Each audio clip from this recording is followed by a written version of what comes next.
All right, welcome into another edition of the 2023 MLB Draft Show. I'm excited. We've got one of Maryland's finest, Brimfield, Maryland, actually. Brimfield, Maryland's finest, Matt Shaw. Do it all, shortstop, infielder, you name it for the Maryland Terrapins.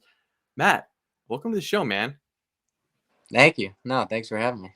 Absolutely. Hey, so let's kick this thing off. You're a bit of a quick riser here. So, you haven't necessarily been in the public eye for a long time. I want to give you the opportunity. Introduce yourself, Matt Shaw. Who are you on the field? How you tick? How you operate on the diamond?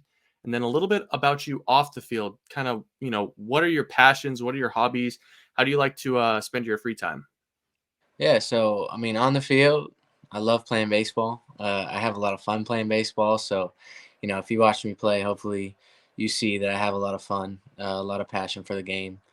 Off the field, not super exciting, honestly. I like to read a little bit. Um, you know, Most of the time I'm either with family or girlfriend or, you know, working out and stuff, getting ready for baseball. So I guess the only hobby I really have is reading, really.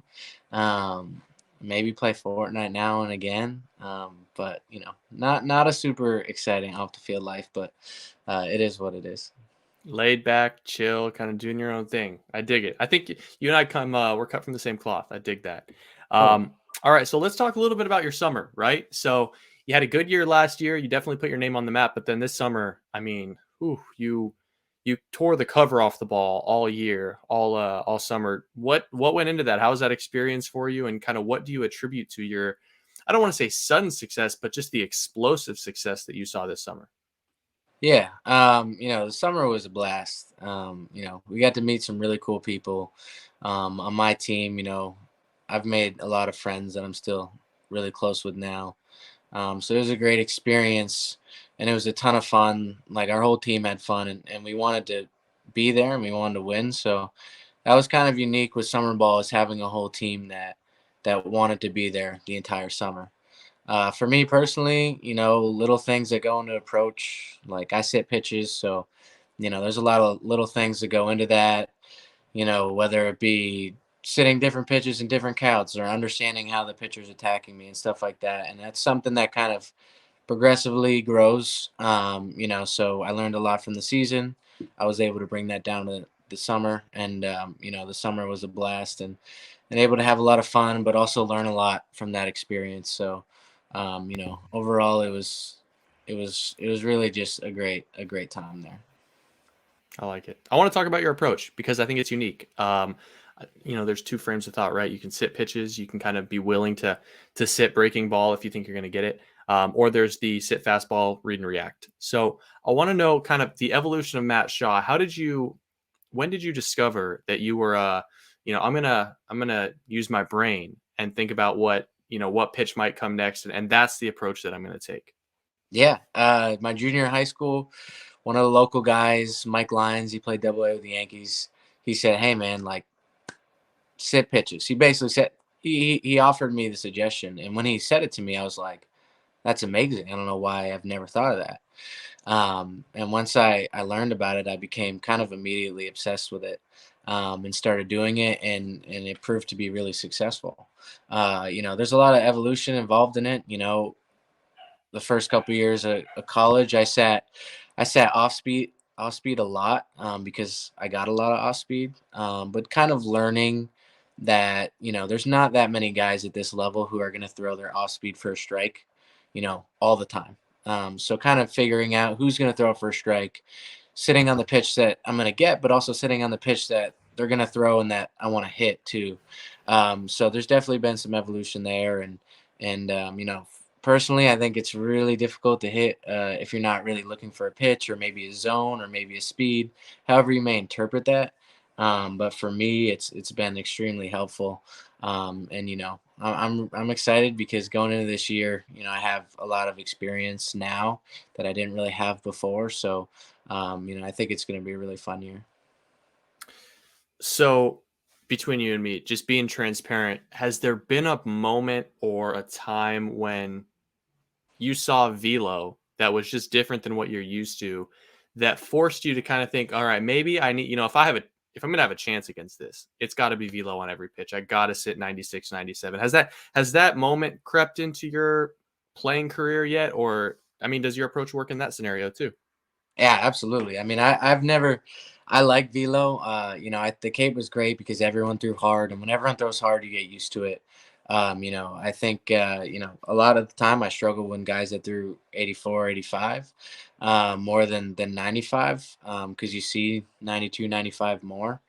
But approach for me when it comes to guys with velo, it's so helpful because Mhm. if I was sitting fastball and adjusting, and a guy throws 95 and 75, I really don't have a chance to be on time with either if I'm kind of in between.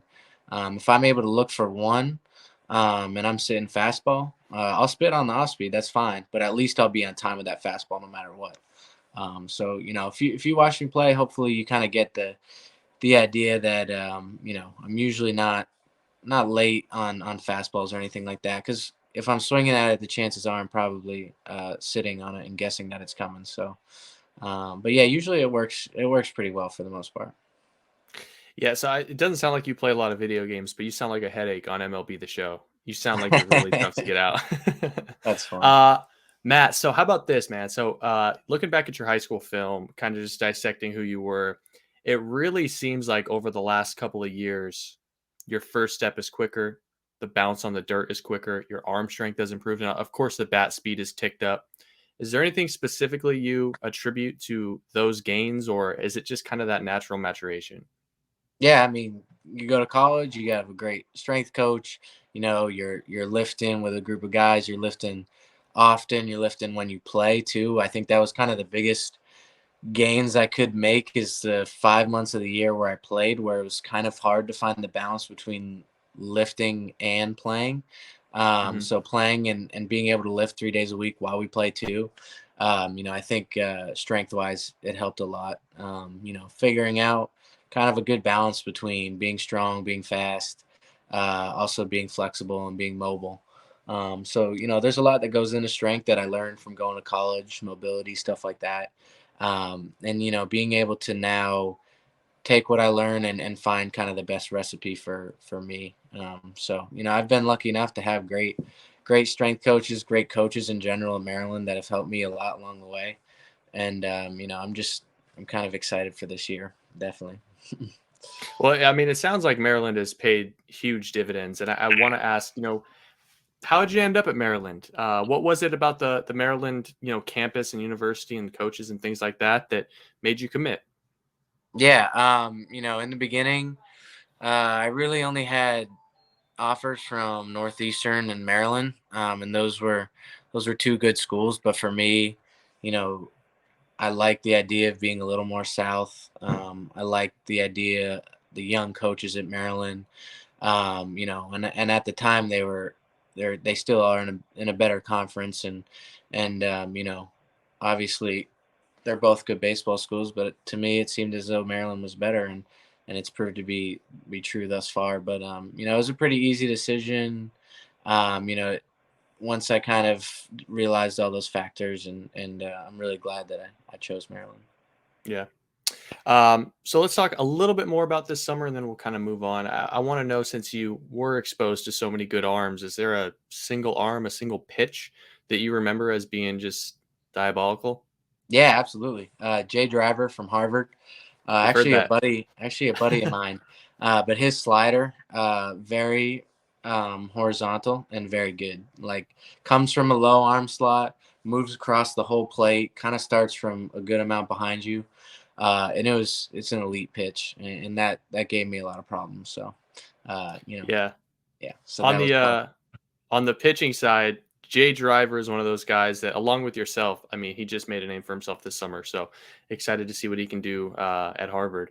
All right, so let's jump into one last baseball question. We'll get into some kind of crazier questions that don't have to do with baseball, but in terms of tech, you obviously use Blast, you've used Hit Tracks, you've used all these different pieces of technology. Do you like it? Is it something you subscribe to, or are you kind of strike me as like purely a feel guy? Yeah, it's really funny you say that, and it's also ironic because I had just watched Dylan Cruz's version of this interview, and he answered the question. And I was like, That's almost exactly how I would have wanted to answer the question, saying like tech is great and it has its place. It's definitely fun using the hit track, stuff like that. And there's also some numbers that can be beneficial. Simple things like you swing miss at a fastball too much. But when it comes to my body and hitting, like everything is pretty much feel. Like I don't hit really any soft toss. Any drill I do, I like to do off of machine or arm, just because if I can feel it off a machine or off an arm, whatever drill I'm doing, I can easily transition that into the game. So I don't really watch any video or anything like that. And tech has its place, but definitely, feel for the game at this point. I think younger in my career, like video and that stuff was huge. But now having so many swings, so many at bats under my belt, being able to feel what's happening and kind of real versus feel, seeing what's happening in the game too, and applying that to what's going on, that helps a lot. So. I like it. Okay, so we'll hit you with three questions here and get you out of here. First question I want to ask, two pronged. So, pro pitchers, who is the one pitcher that you'd really like to step in the box against that is established at the big league level? But there's a second part to this. Who is the one pitcher that you'd like to step in the box against that you feel comfortable you'd have success? So the one pitcher I'd love to face is Jacob DeGrom. Having that much success in the major leagues, there's something different. Whether it's how big he is, the ball gets on you. I mean, obviously he throws 100, his slider's 92. But I would love to step in the box and face him. A guy that have success off of, I mean, I really don't know how to answer that.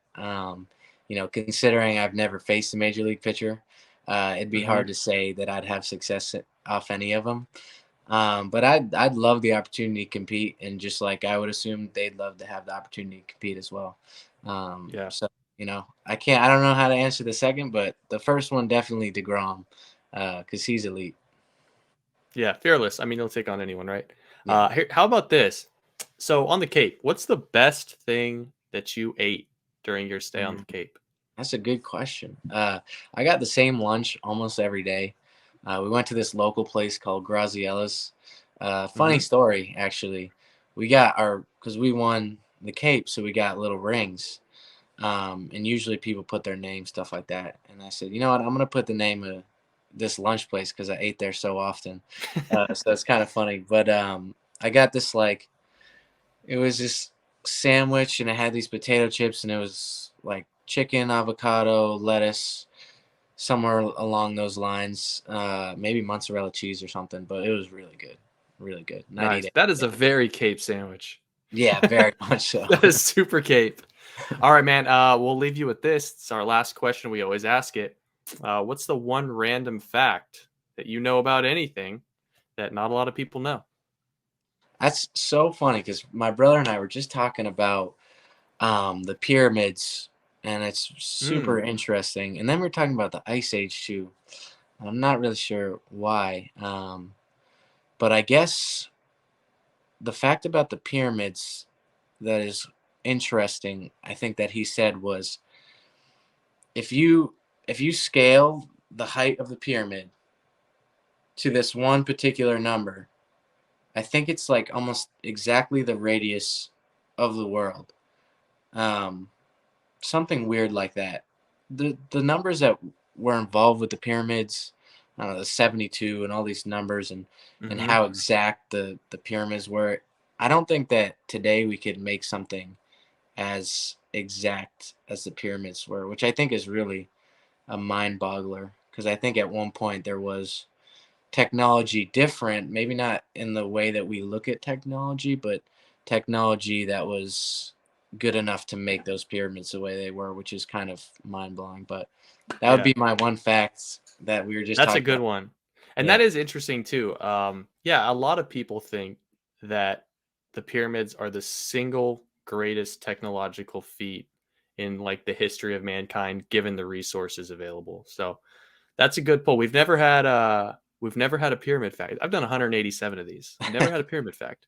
So That's good on good. you, Matt. Matt Shaw, Brimfield. I think I said that right. Brimfield, Maryland. Renfield. Yeah, man. Excited to see what the spring brings. Excited to see what your training this winter leads to. But I think Maryland is in for big things this spring.